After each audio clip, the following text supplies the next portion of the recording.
Жыныстық қатынассыз адам қаншалықты ұзақ жүре алады және оның адамның ағзасына қандай әсері бар? Мен міндетті түрде еркекпен жыныстық қатынаста болуым керек па? Егер жыныстық қатынаста болмасам ауру болып қалам ба? Біздің дінімізде ондай нәрсе жоқ. Өмірдің әртүрлі тауқыметіне байланысты күйеуімен ажырасып кетіп жатқан, немесе күйеуі қайтыс болып кетіп жатқан қыз-келіншектер маған біз жыныстық қатынасқа түспей жүрсек қаншалықты ауру болып қаламыз, рак болып кетесің деп айтып жатыр. Мен міндетті түрде еркекпен жыныстық қатынаста болуым керек па? Егер жыныстық қатынаста болмасам ауру болып қалам ба? Немесе қазір бар гинекологиялық ауруларым еркекпен жыныстық қатынасқа түссем жазылып кете ма? Деген сұрақтарды маған өте жиі көп қояды.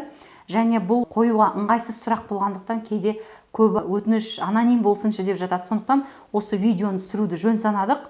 Жыныстық қатынас адамның ағзасына, жыныстық қатынассыз адам қаншалықты ұзақ жүре алады және оның адамның ағзасына қандай әсері бар? Адамның ағзасына, әсіресе әйелдің ағзасына жыныстық қатынассыз жүрудің аса бір қатты әсері жоқ. Бірақ оның бір пайдалы да тұстары бар екен. Мысалы, әйел үнемі жиі жыныстық қатынасқа түсетін болса, оның психологиясы да өзгереді. Психикалық тұрғыдан әйел шөгіп қалады. Яғни рухани даму үшін де арасында бір жыныстық қатынаста болмаудың өзі әйелдің рухани өсуіне ықпал етеді.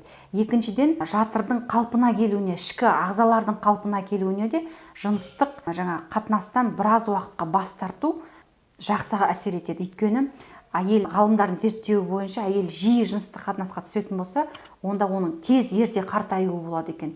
Яғни жыныстық қатынасқа мүлдем түспей қою да және өте көп жыныстық қатынаста болу да әйелдің ағзасына кері әсер етеді. Бұл жерде егер бір өмірінің бір уақыттарында жыныстық қатынаста болмай қалса, әйелдің өзінің қалпына келуіне, ішкі жан дүниесінің дамуына, психикалық тұрдан өзін-өзі ішкі жан дүниесін байытуына оң ықпал етеді. Және жыныстық жолмен жұғатын инфекциялардың жұғу қаупі төмен болады.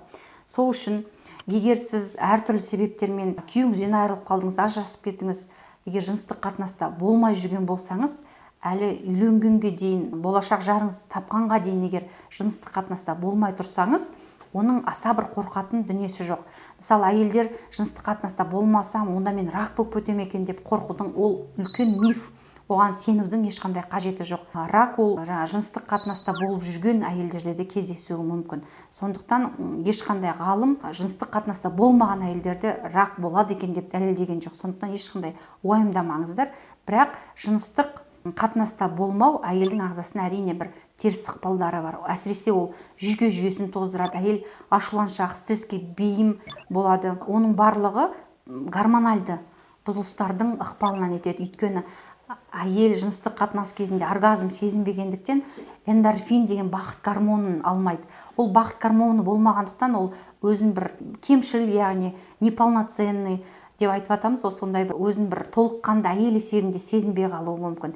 Сосын кіші жамбас қуысында қанның тұрақтап қалуы, қан айналым бұзылғандықтан әйелде жыныстық аурулар пайда болуы мүмкін. Бірақ бұның алдын алуға болады. Яғни әйел физикалық түрде белсенді болатын болса, яғни кіші жамбас қуысына приседания сияқты, отырып тұру сияқты жаттығуларды жасау арқылы кіші жамбас қуысындағы қанды күшейтуге болады. Және гормональды бұзылыстар дедік, егер әйел өзінің эндорфинді тек қана жыныстық қатынаспен ғана алмаймыз ғой, ол бақыт гормонын басқа да нәрселерден алуға болады. Мысалы, бір табиғатқа шығу, серуендеу, әдемі дүниелерді көру, өзіне сыйлық жасау, яғни әйел өзін-өзі бақытты етуді үйренсе, оған ешқандай жыныстық қатынастың да керек жоқ. Соған бола рак болып кетеді екен, немесе әртүрлі үрейлермен жаман жолға, теріс жолға түсіп кетудің қажеті жоқ. Некесіз қарым-қатынастан уақытша бас тартады тұрыңыздар, өйткені болашақ жарыңызды тапқанға дейін. Болашақ жарыңыз екеуіңіз кейін бақытты күн кешесіздер. Бірақ әртүрлі жағдайлармен, мысалы, әйел гинекологиялық аурулардың салдарынан уақытша бас тарту керек болған жағдайда, сіздер ер адамдарыңызға түсіндіріп айтуларыңыз керек. Өйткені ер адамның жыныстық қатынастан бас тартуы әйелдің ағзасына қарағанда ер адамның ағзасына өте көп зиян тигізеді. Өйткені ер адамның ағзасы үнемі сперматозоидтарды өндіріп тұрады. Ол жыныстық қатынасқа түссін, түспесін, ол өмірі өндіріліп тұрғандықтан избыток, яғни оның ағзасында сол гормондардың, ер адамдардың гормондарының, сперматозоидтарының мөлшері артып кетеді. Дәл осы тұста енді ағза не істейді? ол ағзада артып тұр. Ағза күресе бастайды. Сол үшін түнгі уақыттарда оның шәуеті сыртқа бөлініп кететін болады. Еркектер түнде сондай эротикалық түстер көріп, жүйке жүйесі бұзыла бастауы да мүмкін. Жыныстық қатынасқа түспеген ер адамда жаңа еркектік гормонның, тестостеронның шамадан тыс көбейіп кетуіне байланысты ол өте агрессивті, өте ашуланшақ бола бастайды. Ол тіпті психозға дейін апаруы мүмкін. Жыныстық қатынасқа түспеген ер адамдар тіпті өзіне қол жұмсауға дейін баруы мүмкін. Суицидтік жағдайға дейін апаруы мүмкін. Енді қараңыздар, ер адамдар жыныстық қатынасқа түспеген кезде психоз, депрессияға ұшырап кетуі мүмкін. Сол үшін кіші жан бас қуысындағы қан айналым бұзылғандықтан ер адамдарда импотенция дами бастайды. Яғни бұл не деген сөз? Мысалы, ағзада өндірді сперматозоидты көп мөлшерде. Сосын ол шықпады сыртқа. Ағза не істейді? Енді оны өндіруді азайта бастайды. Сөйтіп азайта бастап бір күні ол жаңағы сперматозоидтардың өндірілуі мүлдем тоқтауы мүмкін. Сол кезде ер адам белсіз, яғни импотент деп айтады халықтың арасында, немесе эректильді дисфункция деп айтамыз. Сондай ауруға душар болуы мүмкін. Сондықтан жыныстық қатынас бұл ретті түрде болғаны жөн. Шамадан тыс көп те болмау керек, шамадан тыс аз да болмау керек. Мүлдем жыныстық қатынастан бас тартуға да болмайды. Себебі ол әртүрлі бір діни монахтар сондайлар бас тартып жатады, бірақ біздің дінімізде ондай нәрсе жоқ.